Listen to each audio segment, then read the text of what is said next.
Your confidence and your self-awareness will increase if you learn to need less, if you learn to turn off, specifically at the end of the day, needing less stimulation, turning off your cell phone, putting it on airplane mode and allowing yourself to just be present, allowing yourself to be in flow, allowing yourself to need less.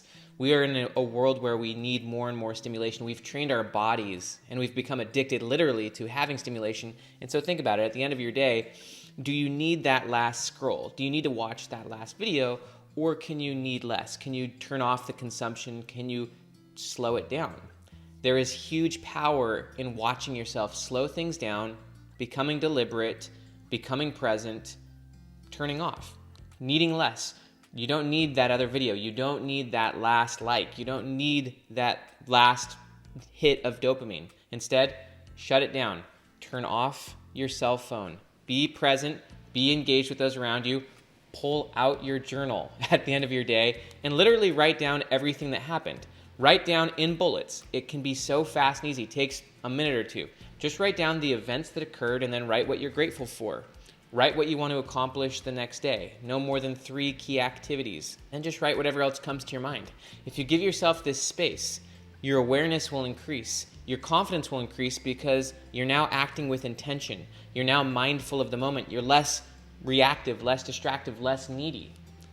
It's so powerful as you end your day needing less, turning off, slowing down, being aware, being grateful, becoming intentional about the next day, and then waking up and not needing to just jump into more stimulation, not needing to be ping-ponged around, but keeping your mind slow, pulling out your journal, writing things that you're grateful for, writing what you're going to accomplish that day. Just being in the zone.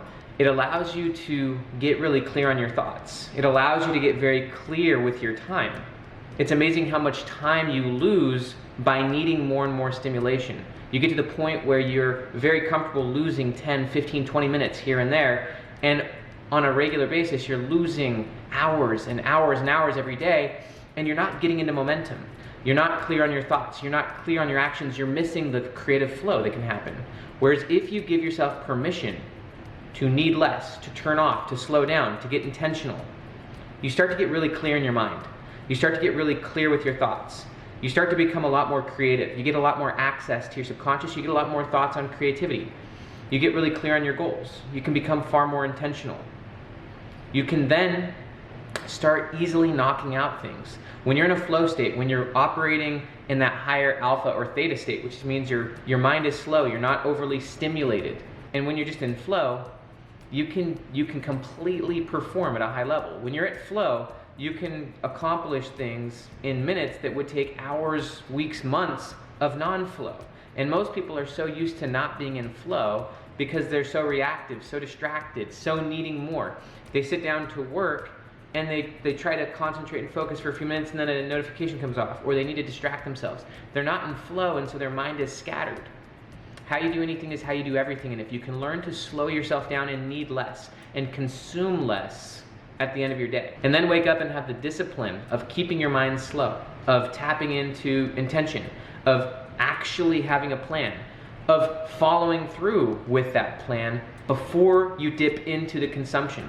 If you have that plan, let's just say the 3 things you want to accomplish in the morning, those 3 important things. If you allow yourself in the morning to stay slow and keep your phone on airplane mode and not engage in the distraction until you've accomplished, first off, your inner connection, first off, your gratitude, your intention, whatever creative breakthroughs occur, and then if you actually accomplish something meaningful, something important before that, then you increase your confidence exponentially, because then you're actually watching yourself do what you want to do, and you're living intentionally, you're living purposefully, your brain is actually operating at a really high level. Your thoughts are clear, they're more organized, it's easy to take action, you're less reactive, distracted. Then, after you've actually accomplished something meaningful, after you've connected with yourself, after you've connected with your higher power, after you've gotten clear on your day, after you've actually moved your life forward towards your future self, all of those things build insane confidence. Confidence is the byproduct of prior performance. Confidence comes from watching yourself do what you want to do. So if at the end of your day, you actually give yourself a big 3 things you want to accomplish the next day or the next morning, you wake up and you actually follow through. Then you trust yourself that you can do it again, but at a higher level. confidence becomes the basis of your imagination. Albert Einstein said imagination is more important than knowledge. And so as you build your confidence, your imagination for what you can do increases, but also your belief that you actually can do it. One of the reasons why people don't go on to succeed is because they don't believe they can succeed. Now there's two reasons they don't believe they can succeed. Number one is they don't have confidence because they don't trust themselves. But number two, they don't know how to find the right information that would help them succeed. You won't pursue something or take it seriously unless you believe it's possible, unless you believe it's likely, unless you see its relevance. Just think about, for example, investing. Think about, it could be Bitcoin, it could be other things.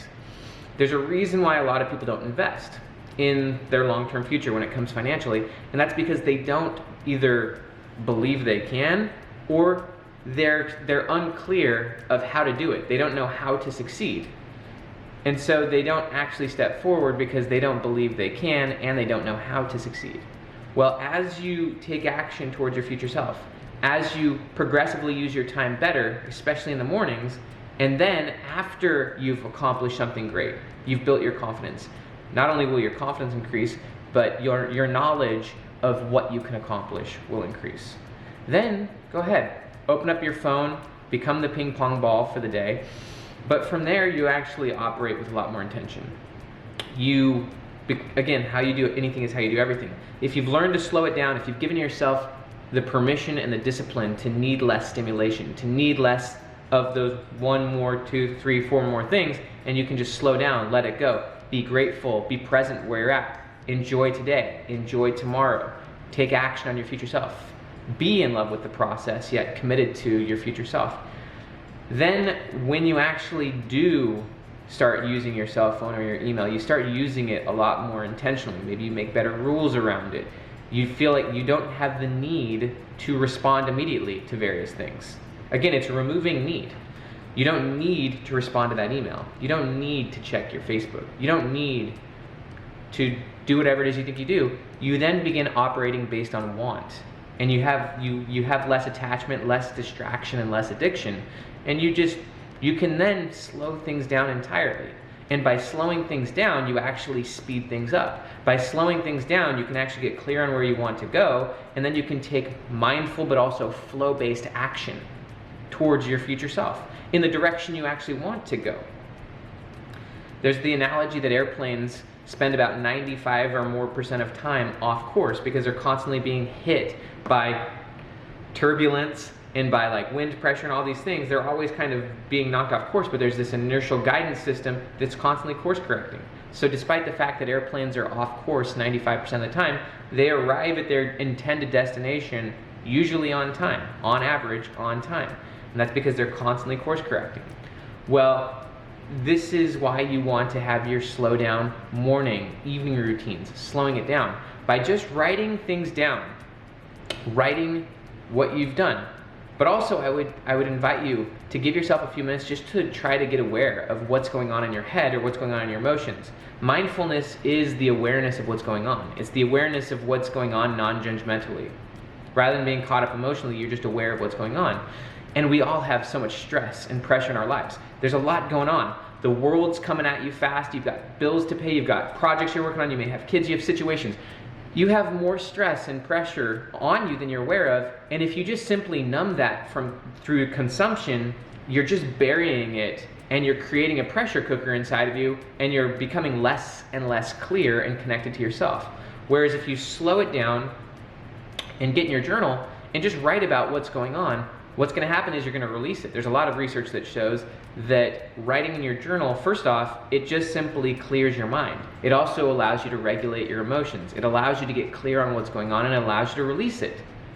Just yesterday, as an example, last night, I really, like so many others, wanted to just watch one more video, but I decided throw the phone on airplane mode, pull out the journal, write what happened, write what I'm going to knock out tomorrow, and then I just started writing about what I was dealing with, and I am dealing with various situations right now, stresses in my work. And just by writing it down, I was able to think about it differently. When you write something down, it's different from just disorganized thought. If you just keep it in your head, it's disorganized thought. But if you write it down, you turn it into a narrative. And a narrative has an arc, a beginning, middle, and end. And then you can understand it, you can contain it, you can control it.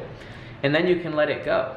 You can understand it, name it, let it go. or clear it, and whatever that means. And so you can regulate your emotions, and that's why a lot of research shows that just simply by writing down what's going on in your life, writing down your emotions, writing down potentially your stresses, writing down your goals, all of these things increase your physical health over time. Literally, research has shown that. Writing down about your emotions, your challenges, and even your goals over time increases your physical health. It allows you to slow things down. It allows you to be more aware of yourself. And then from there, you can just move forward, less cluttered, more clear. And that's kind of your inertial guidance system. If you're not doing that regularly, you're off way more than you think. Even if an airplane is off by 1 degree for a really long period of time, over, let's just call it hundreds of miles, the gap becomes huge over time. That's the compound effect.